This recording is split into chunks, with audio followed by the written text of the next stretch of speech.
तो गोलू सुबह सुबह ताज की चाय पिया, बोला वाह ताज। और फिर बुक माई शो देखा तो अरे बोला कि ताज स्टोरी रिलीज हुई, देखेंगे जरूर। तो बोला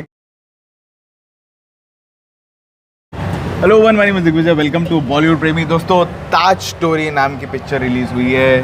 पोस्टर पे हम देख सकते हैं परेश रावल जी है और ताज का मुकुट ऐसे उठा रहे हैं और उसमें से निकल रहे हैं हमारे शिव भगवान। यस क्या पिक्चर बनाई है, क्या कहानी है, आप लोगों ने जाके इसको थिएटर में देखना चाहिए या वेट करना चाहिए OTT पे आने के लिए, ये सारी बातें हम जान के लेंगे हमारे गोलू से, क्योंकि गोलू आके ये पिक्चर देखा है सुबह सुबह ताज स्टोरी। तो गोलू सुबह सुबह ताज की चाय पिया, बोला वाह ताज। और फिर बुक माई शो देखा तो अरे बोला कि ताज स्टोरी रिलीज हुई, देखेंगे जरूर। तो पिक्चर की अगर मैं बात करूँ, परेश रावल जी का जो परफॉर्मेंस है इट वाज आउटस्टैंडिंग, मेरे को बहुत अच्छा लगा। एंड यस, उनके जो अपोजिट में थे क्या नाम है उनका, जाकिर साहब, उनका भी बहुत अच्छा लगा काम मुझे।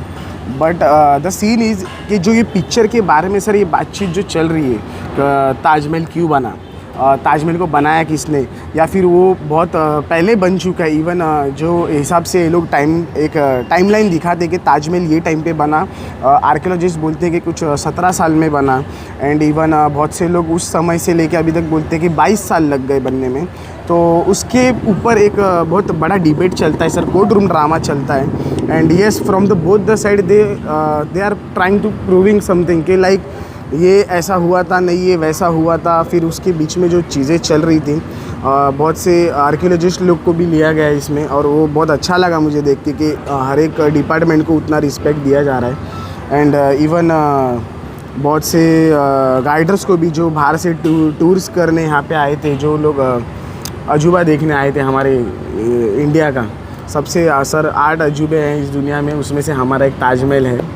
And yes, we feel proud because we have that Taj Mahal in the memory of शाहजहां's wife। तो मेरे को ऐसा लगता नहीं है कि वो अभी ये पिक्चर देखने के बाद कि उनके वाइफ के बारे में उन्होंने बनाया है।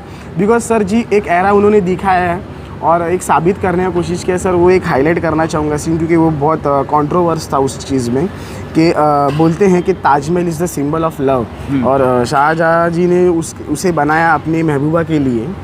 अब वो पूरा इतना डीप पे में मैं बोलना भी नहीं चाहूँगा क्योंकि वो थोड़ा बहुत कंट्रोवर्स है सर, और उतना मुझे खुद को भी याद नहीं है। लेकिन जो जिस हिसाब से वो बनाया गया है ऐसा लोग बोलते हैं, और इवन इसमें परेश जी भी बोलते हैं कि लाइक उसमें जो 22 कमरे हैं ताज में वो सर बंद हैं। उसमें कई लोगों का मानना है कि हिंदू स्कल्पचर्स हैं, मूर्तियाँ हैं, भजन कीर्तन के सामान हैं, बहुत सारे डिवोशनल साइंस वगैरह हैं, स्वास्तिक्स हैं एंड शंख्स है, ओम्स है।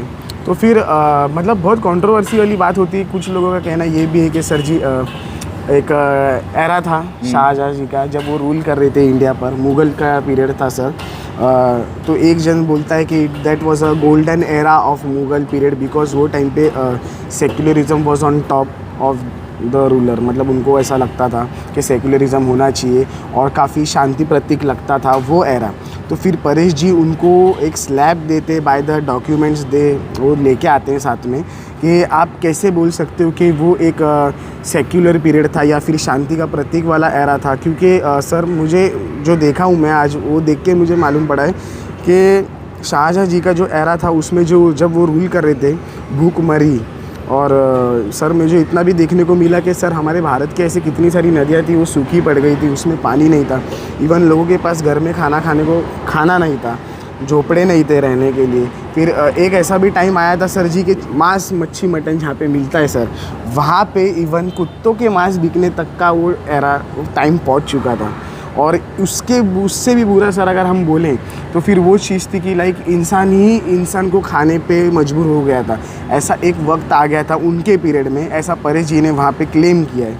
एंड येस, उसके बाद में एक के बाद एक आप जब डॉक्यूमेंट देखोगे सर, आपको खुद ये हो जाएगा कि मैं एक्चुअली क्या देख रहा हूँ और क्या नहीं देख रहा हूँ। It's a very controversial subject. And yes, अगर आप जितना खोदोगे आपको ऐसा लगेगा कि आप बहुत डीप जा रहे हो। And yes, at the end of the moment you will get nothing, because क्यों पता है, क्यों मालूम है नहीं, इतना देखने के बाद भी लास्ट हियरिंग भी उन्होंने दिखाई, जो एक क्लोजिंग स्टेटमेंट होती है दोनों की तरफ से, वो बहुत फाइनल वर्डिक्ट आना चाहिए ना। अगर Yes. तुमने इतना तो ताज यही बात स्टोरी है सर। दिखा रहे हो, पूरा Yes, कोर्टरूम yes. ड्रामा दिखा रहे मैं हो, सर इसके इतना लिए- कंट्रोवर्शियल प्लॉट लेके आए नहीं, ताकि हाँ। तुम्हारी पिक्चर ही प्रमोट नहीं कर पाए। नहीं कर पिक्चर पाए। प्रमोट ही नहीं हुई है, नहीं हुई है। किसी को मालूम ही नहीं है मालूम कि भी पिक्चर नहीं है। लगी है थिएटर में। Yes. तो सर मैं इस बारे में एक चीज़ ये बोलना चाहता हूँ, ये बहुत अच्छा हो गया सर जी कि जो भी डायरेक्टर है उनका नाम तक नहीं है, इट्स ओके। लेकिन मैं एक बात बहुत अच्छे से जानता हूँ, आपने इसका एंडिंग क्यों नहीं दिखाया? बिकॉज सर आज के टाइम में ना लोग कम्युनिटी को ज़्यादा मतलब मानने लग गए। यस यू आर मतलब फ्रॉम दैट एम यार जो भी है, मैं बिलीव रखता हूँ सर आप इस चीज़ के ऊपर आओगे तो यू विल रियलाइज़ कि भाई दुनिया बहुत अलग है, दुनिया अपने काम धंधे में व्यस्त है। और ये सब मुझे ऐसा बोलना नहीं पड़ना चाहिए, लेकिन बहुत छोटा लगता है। I think so narrow minded peoples like इस बात पे ऐसा मतलब झगड़ा गोलू करते का हैं। ऐसा कहना है कि ऐसी पिक्चरें मत बनाओ।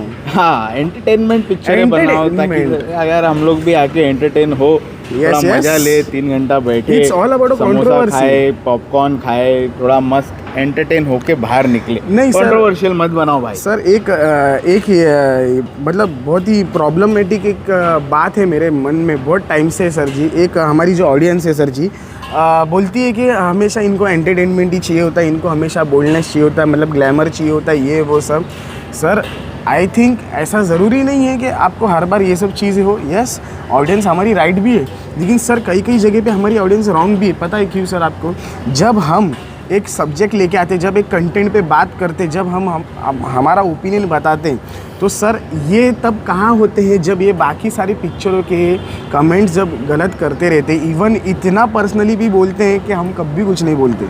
इफ़ यू गेट इट, ये पब्लिक को फिर भी हमारा सिर्फ- वर्डिक्ट देंगे। क्या Yes. करना चाहिए, देखना चाहिए जाके थिएटर में या OTT के लिए वेट करना चाहिए? रेटिंग Yes, क्या है yes, पिक्चर yes. की गोलू?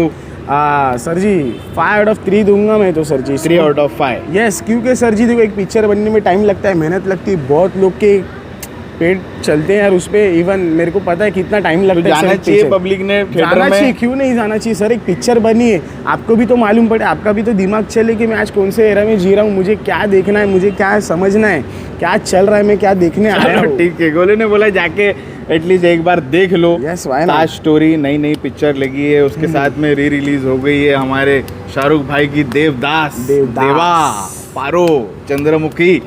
अब शाहरुख खान का फेस्टिवल चालू हो गया है, क्योंकि अभी 2-3 दिन बाद में बर्थडे आ रहा है शाहरुख भाई का, इसलिए काफ़ी सारी advance. पिक्चरें रिलीज हुई है। Yes, yes. अब कोशिश करेंगे अगर हमको मौका मिलता है तो देवदास भी जाके देखेंगे नक्की। और उसका भी रिव्यू आप तक लेके आएंगे। ये वाला रिव्यू आप लोगों को कैसा लगा वो ज़रूर हमको कमेंट्स में बताना। एंड अगर पिक्चर जाते हो देखने के लिए तो हमको वो भी आप कमेंट्स में बताना कि आपको Yes. ये पिक्चर कैसी लगी। नाम है पिक्चर का द ताज स्टोरी।